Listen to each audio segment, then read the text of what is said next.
Signori candidati alle prossime elezioni, voi vi siete presentati a noi, all'opinione pubblica e ai cittadini italiani come un governo tecnico e invece risultate essere un governo di truffatori, politici si intende, perché voi state facendo semplicemente pubblicità per presentarvi alle vostre elezioni, a cominciare dal vostro Presidente del Consiglio, che racconta un sacco di frottole rispetto alla verità che stanno vivendo gli italiani.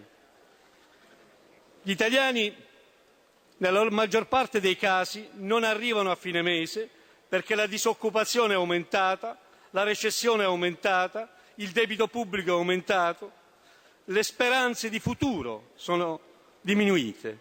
Per questa ragione tutto ciò che voi state raccontando, come avete raccontato e state raccontando con questa legge di stabilità, altro non è che fumo. Ad esempio, in questa legge di stabilità, che ancora una volta vi accingete a rendere legge, voi fate credere di aver fatto una finanziaria per il bene degli italiani. Noi vi diciamo di quali italiani?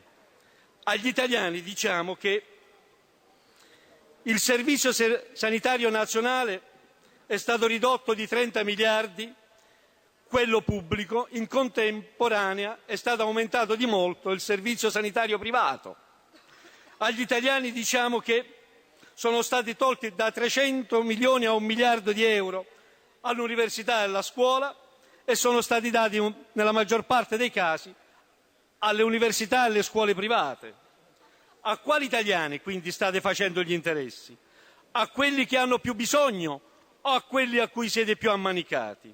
Ecco perché noi non vi diamo la fiducia, perché noi riteniamo che voi in questo anno avete semplicemente cercato di illudere i cittadini facendo credere che con voi si poteva stare meglio. Oggi invece volete far credere che nella prossima legislatura ancora con voi si possa stare meglio. E allora vorrei ricordare al vostro Presidente del Consiglio, che qui non c'è neanche nell'ultima occasione, della 50ª e passa fiducia che chiede, vorrei ricordare che cosa ha fatto ieri. Ieri è andata alla Fiat a fare campagna elettorale. È andato alla Fiat, ma ha fatto finta di vedere che tutto andava bene. Forse avrebbe dovuto chiedersi perché i capi della Fiat permettevano di entrare in Fiat ad ascoltarlo soltanto ai sindacati e ai lavoratori che l'applaudivano e non a quelli che stavano fuori. Per quale ragione la FIOM e il segretario della FIOM Landini è stato messo fuori e non è stato fatto entrare? Forse il vostro Presidente del Consiglio avrebbe dovuto chiedere a Marchionne per quale ragione la Fiat non rispetta le sentenze della magistratura italiana. Lo sa il vostro Presidente del Consiglio che ben 12 giudici, dico 12, hanno disposto che 3 operai licenziati nella Fiat, Barozzino, La Morte e Pignatelli, devono essere riassunti perché licenziati illegittimamente? Ebbene, lui li paga ma non li fa rientrare, neanche ieri li ha fatto rientrare, anche quelli ha lasciato fuori.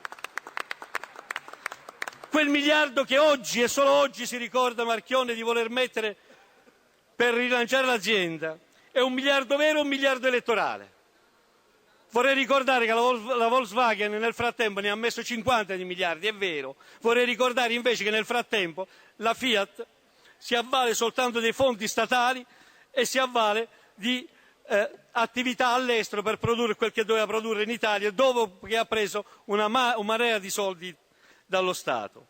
Vorrei ricordare agli italiani, perché a voi vi interessa soltanto apparire e non realizzare quel che dite, vorrei ricordare agli italiani che proprio l'altro ieri avete chiesto il voto di fiducia su un altro provvedimento, il decreto Ilva, stabilendo una norma addirittura omicida. Avete stabilito che il corpo di reato, cioè l'acciaio prodotto che così come prodotto produce tumori, danni alla salute e all'ambiente, quello può essere utilizzato perché serve per far quadrare i conti. Questo non è un modo di fare politica, questo è un modo per far quadrare i conti alle spalle dei più deboli e dei più onesti. questa è la ragione per cui noi siamo contro questo governo, perché è un governo che ha fatto gli interessi non di tutti gli italiani, ma solo del sistema finanziario, solo del sistema bancario. Mi spiega per quale ragione avete dato 3 miliardi al Monte dei Paschi e li avete tolti invece al Servizio Sanitario Nazionale, alle fasce sociali più deboli, all'assistenza sociale? Mi spiegate per quale ragione andate in giro per il mondo ad acquistare aerei da combattimento, invece qui non ci stanno neanche i servizi essenziali per le fasce che non riescono ad andare a mandare i bambini all'asilo o gli anziani negli ospizi? Ecco, io credo che voi dovete rifletterci e soprattutto mi rivolgo a quelli che a voi ringraziano in questo fine di legislatura. Vorrei sapere dell'articolo 18 che si farà nella prossima legislatura, visto che vi state già accordando una parte che si chiama centrosinistra, che non si esprime sul punto, perché la metà sta raccogliendo le firme con noi per abrogare l'articolo 18 e l'altra metà dice che se non si accorda con voi nemmeno si candida il chino docet, e voi che vi presentate alle elezioni per continuare proprio la politica che state portando avanti. Vorrei ricordare soprattutto al Capo dello Stato che noi abbiamo raccolto quasi 1 milione di firme per abrogare l'articolo 8 e l'articolo 18, cioè per abrogare quelle norme che prevedono che anche se un operaio viene licenziato illegittimamente può essere licenziato lo stesso, che prevede che tra azienda e lavoratore stabilire quanto è il minimo lo devono stabilire fra di loro come se fossero sullo stesso peso, lo stesso piatto della bilancia. Ecco, noi riteniamo che su questi temi chi si accinge a voler governare si debba esprimere in modo chiaro prima, non dopo. Non come pure ho sentito dire che per intanto si fanno le elezioni e poi ci si accorde con i moderati. Quali moderati? Questi non sono moderati. Caro signor Monti, caro signor Marchionne, voi siete dei padroni, non siete dei moderati, e i padroni fanno parte del Medioevo.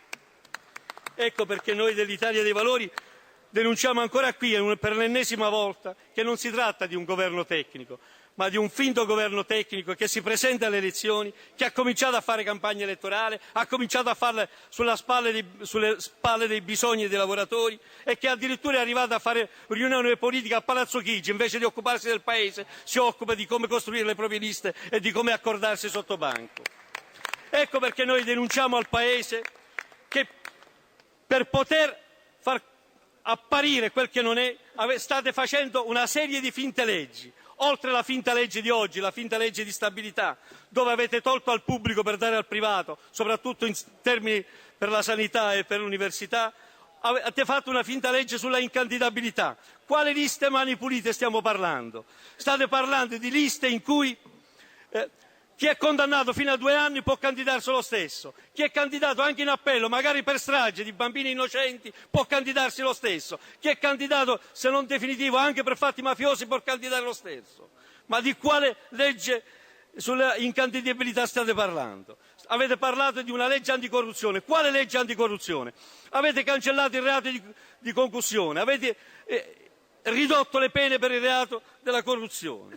Di quale legge della trasparenza state parlando? Avete lasciato bloccato, voi la vostra maggioranza, la legge elettorale, anzi addirittura dopo questa fiducia ci accingiamo a votare un altro scampolo di legge elettorale che permette a chi sta dentro il Parlamento neanche di fare lo sforzo di andare a raccogliere le firme per potersi presentare alle elezioni. Si fanno le leggi fino all'ultimo minuto ad personam, a seconda a come serve a chi sta qui dentro, e alle spalle, alla faccia e contro chi sta fuori e che magari rappresenta la maggioranza del Paese.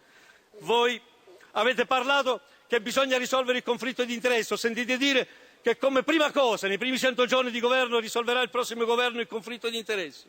Vorrei ricordare che in questa legge di stabilità avete previsto la proroga del divieto degli incroci fra le proprietà della stampa e le proprietà della televisione. Perché l'avete prorogato tutto questo? La volete smettere di raccontare una cosa e di fare un'altra? La verità è una sola, e dalla fotografia dell'agenda Monti è una fotografia di un governo padronale, un governo medievale, un governo degli annunci, un governo appunto che non ha alcun conto della realtà. Ed allora noi non ci resta che costruire una coalizione alternativa di tutti coloro che non si riconoscono nell'agenda Monti, invitare invitare i veri riformisti a creare una coalizione unitaria e avvertirli comunque che questa coalizione ci sarà per dare la possibilità al Paese, nel caso non si possa fare una lista unitaria, di dare la possibilità al Paese di costruire un'alternativa alla politica dei padroni, che si chiamano Monti, che si chiamano Berlusconi, che si chiamano Marchionne. Grazie, onorevole Di Pietro. Onorevole Moffa.